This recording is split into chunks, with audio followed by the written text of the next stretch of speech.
Hello, everyone, and welcome back to Perpetual Chess. We've got more FIDE Candidates bonus coverage coming at you right now. I'm recording this 10 p.m. New York City time, Monday night, April 15th. It continues to be a very entertaining FIDE Candidates tournament. It is crowded at the top, especially in the open section, but in the women's section as well. So as we did with the last pair of candidates pods, this will just be a brief news rundown. I will share a few observations of my own, but I wanted to get something out tonight heading into the penultimate rest day. And then we will get more comprehensive coverage with a legend of the game. Tomorrow I'm scheduled to interview Dutch champion, former candidate himself, Jan Timman. And barring any technical difficulties, we'll be sharing an interview on the feed with the legend in about 12 hours from this one. So this one will just be my brief observations. Also wanted to mention, we're still continuing with the regular perpetual chess pods. So tomorrow, for those of you into chess history, there's a fun interview dropping with Lou Hayes, who published the 21st Century My System, which sold tons and tons of copies and talks about the chess publishing business. But the main attraction of these Lou Hayes interviews is he met and spent a bunch of time with Fischer and Spassky. So that interview was already recorded, has nothing to do with the candidates, but it's a lot of fun for those of you who just like hearing stories about the legends of the chess world. Now, so on to the main event, on to this tournament. As a lot of you listening may know, Nepo and Gukesh remain tied for first. They're both playing the best chess by far, in my opinion. Today, of course, they clashed. They played. Gukesh had the black pieces against Nepo. Some were expecting Nepo, with his vast experience and his tremendous opening prep, maybe to put some pressure on the 17-year-old Indian kid. But Gukesh just remains unflappable. Obviously, when I last left you guys, he had just had that devastating loss to Firouzja, but he showed tremendous resilience, has bounced back, just rolled off his back. And today, biggest game of his chess career. And he plays the Cosio Roy Lopez, like not even highly theoretically regarded opening, and just effortlessly holds down Nepo with black. So the two of them are tied for first, again, heading into the rest day after round 10. But the real action in the open section was just beneath them, as both Hikaru and Fabiano picked themselves up and won their games today. So they, along with Prague, now all have 5.5 points. So that's Gukesh and Nepo with 6 up top, Prague, Hikaru, and Fabiano with 5.5 right behind them. Both games were like, they weren't going to win any beauty contests. Both players missed some opportunities earlier and basically wore down their opponents. Fabiano managed to beat Firouzja, which there's a lot going on with Firouzja. We'll get into that. And Hikaru wore down Abasov and finally tricked him towards the end. So I feel like and for Hikaru, this was a bounce back because he just lost to Vidit for the second time yesterday. So just when it looked like you could begin to think about counting him out, he comes right back and enters right back into the fray. So we've got 6 of the 8 players within half a point of each other. And then we have the other 2 players, Abasov and Firouzja, mathematically eliminated. So it's going to make for some pretty interesting chess. And the women's section is almost as tightly contested as that, although in my opinion, the 2 leaders in the women's section, there's a couple differences. Number 1, they have a full point lead instead of a half a point. And number 2, they're really showing strong form. So Lei Ting-jae and Tan Zhongyi both with 6.5, and Goryachkina and Lagno both with 5.5. Humpy Canero has 4.5, Salamova and Muzichuk with 4, and Vaishali with 3.5. But in my opinion, the top 2 are going to be hard to bring down with a point lead and playing the best chess. Although Lei Ting-jae had a bit of a topsy-turvy game.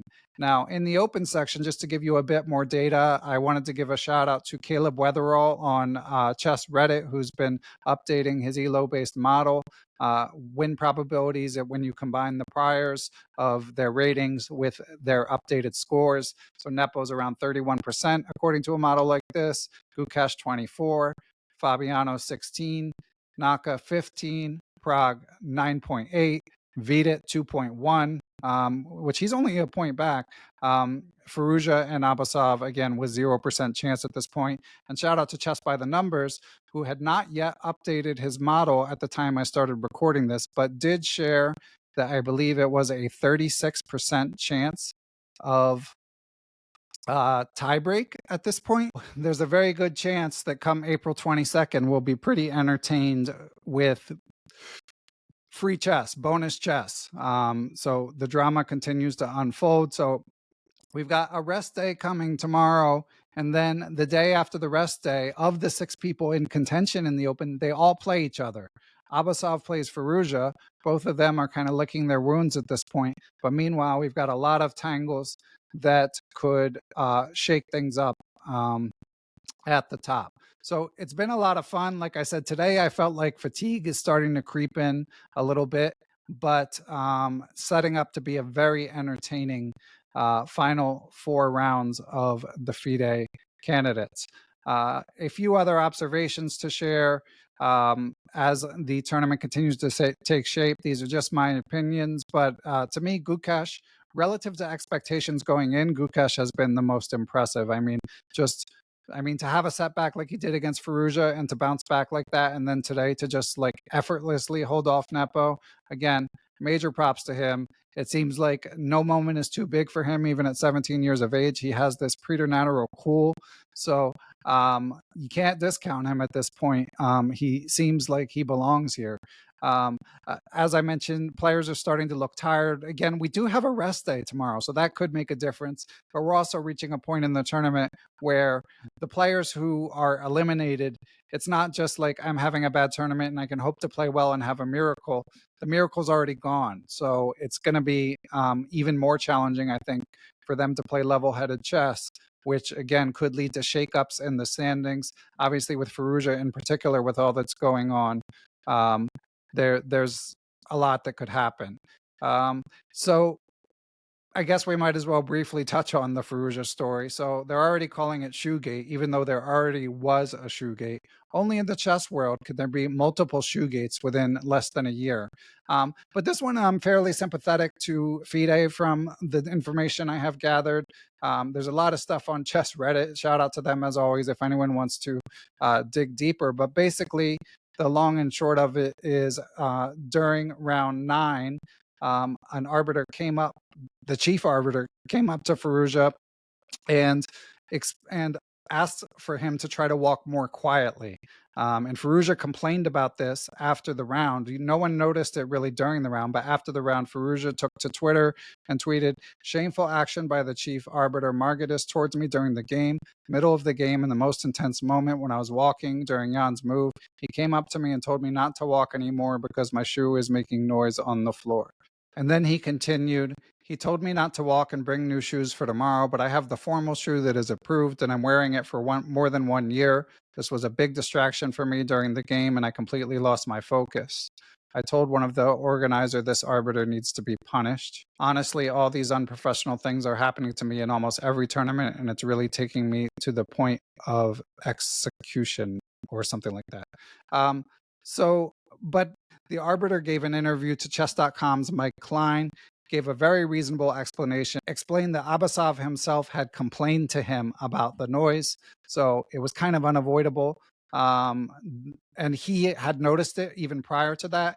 And actually, ChessBase India posted audio of the walking, and it's extremely loud, I have to say. So the arbiter, I thought, gave a very reasonable explanation. It didn't sound like he overstepped. He waited for the right moment to talk to him. So, obviously, when called for, I'm willing to call out organizers for not handling things the right way. But in this case, from everything I'd seen, you have to serve all the players, as the arbiter said. So, Firouzja's only 20 years of age, and his dad came to the hall today, and there was a big to-do. So there's a lot going on there. I'm sure it's very stressful. This tournament has not gone the way he wanted. So as always, hoping that he can pick himself up and bounce back, because obviously he is an otherworldly chess talent, irrespective of the results in this tournament. So that's all I really have for you. Again, really thinking the top four look very strong. They're playing the most consistent, the top two in the Open and the top two in the women's. But it's close enough and volatile enough where we certainly can't rule out some shakeups. And obviously, we've got a lot of very capable players near the top. So shaping up to be very entertaining.